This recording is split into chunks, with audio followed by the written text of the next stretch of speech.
And I don't know where we would be today if it wasn't for those shows that you kept putting me on. You were the only one that just kept having me back over and over again. I appreciate that. And I just, like I said, other shows, there was very few talk shows, I don't know of any, actually, that were committed to serve the rock culture, like I said last hour.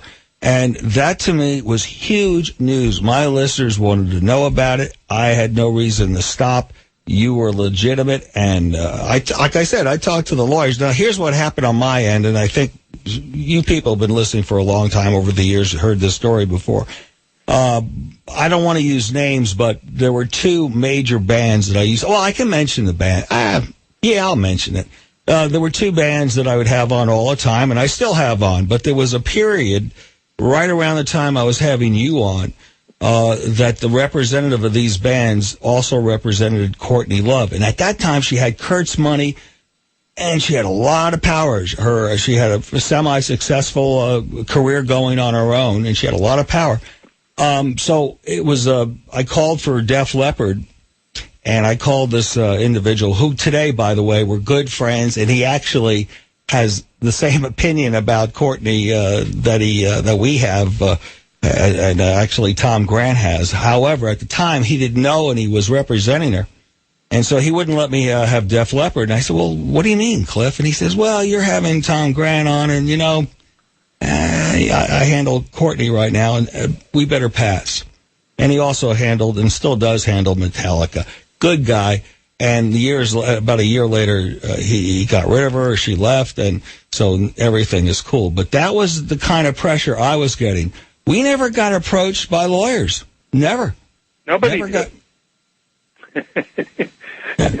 It's just that you were willing to take the chance, but those that had before, like Gil Gross, and there was another radio show in L.A. that did bow to the lawyers, and that scared everybody too, and they ran a retraction. I think. Was that Tom Likas? Yeah.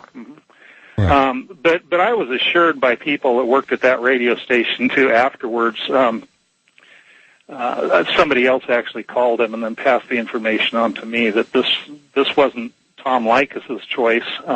This was kind of forced on them too through their owners and their attorneys and everything, and they ran a retraction. That retraction actually backfired because they ran it for about a week, and it really just drew more attention to the case, but and got more people interested in it actually, but.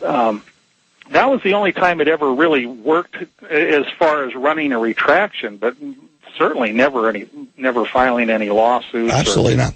And then, of course, would cost anybody any money. And then shortly after, then they all started. The books, the documentaries, Unsolved Mysteries, Dateline, they all. So what we're talking about now is well vetted in the mainstream. What I want to know... I should mention, and it's in the documentary, just little snippets here and there, but I've been on Court TV twice. Mm-hmm. Court TV even played excerpts of the tape-recorded telephone conversations. And, Court TV, they're not on the air anymore, but they were for quite a while. And most of their narrators, their commentators, and their bosses and everybody that worked for that show were all attorneys. So here was a group full of people who said, hey, we're not only going to have him on and let him talk about this, we're going to even play excerpts from the tape-recorded conversations that he made, So, Tom, so it really did go a long ways, after we finally got back out. And the interest is just amazing. I mean, the amount of, wow, this is before email, and I remember sending out packages to people of some of the paperwork of the case. It was really interesting, and it continues today. CobainCase.com, and we're getting a lot of email here about that clip on YouTube. It's a long URL, so we're not going to read it out, but it'll be on our website, fmtalk1011.com, and they go to CobainCase.com and find the link for that YouTube video, right? Yeah, it actually links over to, we bought another domain name, projectunplug.com, and then if you scroll down to the bottom there, you click on the link, and it'll take you to the YouTube thing. So. All right, when we come back from the break, this is the question, how come the police didn't look at the evidence, and if they looked at it, it didn't matter, and they ruled it a suicide? Why did they resent you? There must be something going on. We're going to talk about that You think Courtney Love was involved with this? I'm using the word murder here because it's in a question form, but gotta tell you, from all the stuff that I've seen and all the evidence and documentaries and stuff that Tom Grant has shared, there are some questions that got to be answered. So, Tom, tell me what happened with the police? Why did the Seattle police disregard you? Okay. Right before I get to that, let me... before you even start, because important thing I left out, just hold your horses there, and I'll give you plenty of time. The original show we did last time with Tom Grant is on a netcast. Oh, yeah, my dog's even here in the studio. We have a netcast on FMTalk1011.com of the last show, and if you Google Tom Grant, Allan Handelman show, pretty much however you spell my name, you'll find some of the old interviews that are archived on various websites. I'm sorry, Tom, continue. And you'll find that I misspelled Allan's last name on my in the documentary. Oh, and the first name, too, actually. I mean, you have one really? Yeah, it's Allan. I thought I did Don't feel bad. Everybody does. That's why I name my website ifitrocks.com. It's so much easier, because Allan can be spelled three ways.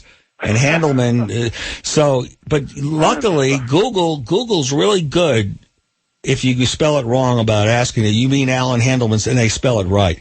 But anyway. The unfortunate thing, I can change that on my Final Cut Pro editing program here, but I can't do a whole lot once it's been put on YouTube. I got you. Don't worry about it. You got the other episodes coming up. So and your name shows up no matter how you spell it. I've experimented with that.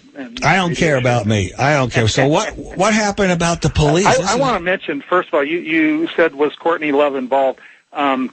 Few people realize this, and I was so totally naive when I started off going public with this, but if you ever listen to the Gil Gross show, the first show that covered this for 1 hour, that was I did not mention Courtney Love as a possible suspect. And somehow in my mind, I thought I would be able to pull this off without using her name and by just saying, well, I'm not going to name a suspect. I want to give you the evidence, but I'm not going to name a suspect. And I know that people would draw their own conclusions, and all fingers would end up pointing at Courtney Love. But I really thought that I could get away without using her name and without, directly accusing her. This very second show that I did, which was Tom Likas, when I tried that, of course, I realized right away from his response to me not wanting to answer that question, I realized that, okay, I'm going to have to say it, because otherwise it looks like I'm just making all this stuff up, and yet I'm not willing to back up what I'm saying. So from the second show on, I just had to come right out and express what I believed and the conclusions I reached, and so I haven't hesitated about that anymore. No. But my goal has never, in fact, to this day, I would say if I could push a button and have Courtney Love arrested and put in prison today, I wouldn't do it. My goal, in fact, I've set the bar really, really low. I've set it so low that there's no excuse whatsoever for them not to do this. I'm saying just change the verdict from suicide to undetermined. That's all I'm saying. If that's all that I ever accomplish in this whole process, is to get them to change the official findings from suicide to undetermined, and there's so much evidence, that we've provided that it deserves that at the very least, no matter what you think of me or what I've said or what I've come up with or anything. You can't deny that it deserves that. But of course, I know that if they ever do that, it's going to create all kinds of rumbling in the media and in the music industry, and they're going to say, undetermined? Well, then let's determine it, And so that will be the thing that will open the door and start the ball rolling, and the house of cards will fall. And like I said, everything's going to lead to Courtney.